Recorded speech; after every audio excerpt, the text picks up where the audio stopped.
वो आधुनिक उड़ीसा के निर्माता थे, औद्योगिकरण के शिल्पी थे।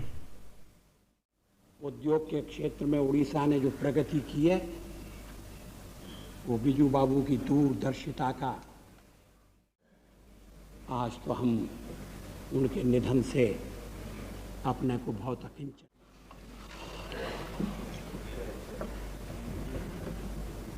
एक पद रिक्त होता है तो पद भर लिया जाता है, लेकिन श्री बिजू पटनायक के निधन से हमारे राष्ट्रीय जीवन की जो क्षति हुई है शायद वो कभी पूरी नहीं होगी।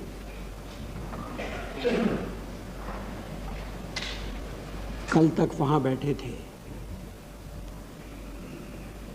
आज हम श्रद्धा के सुमन समर्पित करके संतोष कर रहे हैं।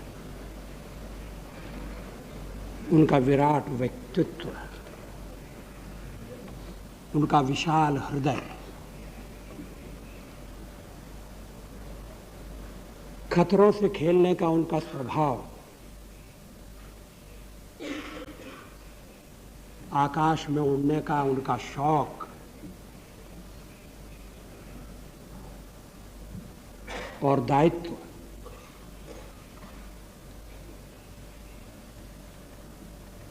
स्वभाव में एक मस्ती, खरी बात कहने और सुनने की आदि, लेकिन कभी कटुता को उन्होंने मन में पलने नहीं दिया। अध्यक्ष महोदय, आपने और प्रधानमंत्री जी ने श्री बिजू पटनायक के बहुआयामी व्यक्तित्व को शब्दबद्ध किया है। अनेक बातें मैं दोहराना नहीं चाहता। मुझे भी थोड़े कालखंड के लिए उनके साथ काम करने का अवसर मिला था। एक अफसोस मुझे हमेशा रहेगा और वो अफसोस इस बात का है कि आपात स्थिति के दौरान जब वो जेल में बंद थे और रोहतक की जेल में थे तो उनका सत्संग करने का मुझे अवसर नहीं मिला। जेल में जो उनके साथी थे वो बताते हैं कि किस तरह से जेल में उन्होंने न केवल कष्ट सहन किया, हंसते हंसते जेल के जीवन को काटा और साथियों को हमजोली के रूप में उस घड़ी को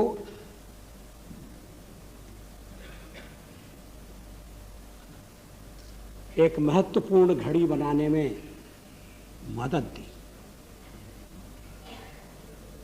जेल एक ऐसा स्थान है जब व्यक्ति का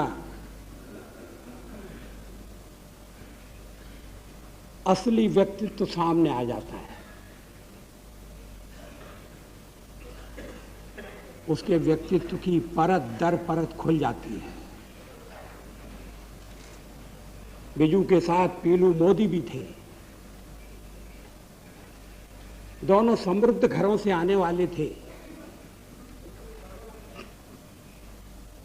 अच्छे जीवन के आदी थे, लेकिन एक बार जेल में पहुंच गए तो कोई शिकवा नहीं, कोई शिकायत नहीं। स्वतंत्रता के संग्राम में और एक उड़ाके के नाते उन्होंने जो संस्कार ग्रहण किए थे, शायद ये उनका फल था। जेल में वो स्टोर कीपर थे। जो भी जेल में बाहर से सामान आता था वो बिजू पटनायक के कब्जे में सौंप दिया जाता था, जिससे उसका योग्य वितरण हो सके, उचित वितरण हो सके। उन्होंने कभी इसमें लोगों को शिकायत का मौका नहीं दिया। वो आधुनिक उड़ीसा के निर्माता थे, औद्योगिकरण के शिल्पी थे। आज अगर उद्योग के क्षेत्र में उड़ीसा ने जो प्रगति की है, वो बिजू बाबू की दूरदर्शिता का और उनके प्रयत्नों का परिणाम है। श्री बिजू के निधन से अतीत को जोड़ने वाली एक कड़ी और टूट गई।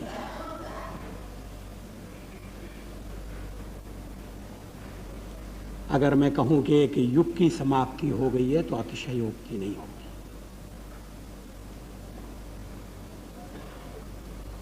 मैं आपने और प्रधानमंत्री जी ने जो शोक संवेदना व्यक्त की है उसमें अपना स्वर मिलाता हूँ। उनके परिवार को ये वज्रपात सहन करने की शक्ति भगवान दे, ये प्रार्थना करता हूँ। उन्होंने कभी अपने परिवार को राजनीति में आगे बढ़ाने का प्रयास नहीं किया,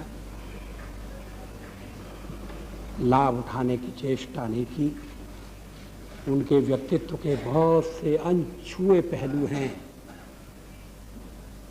जो कभी उद्घाटित होंगे।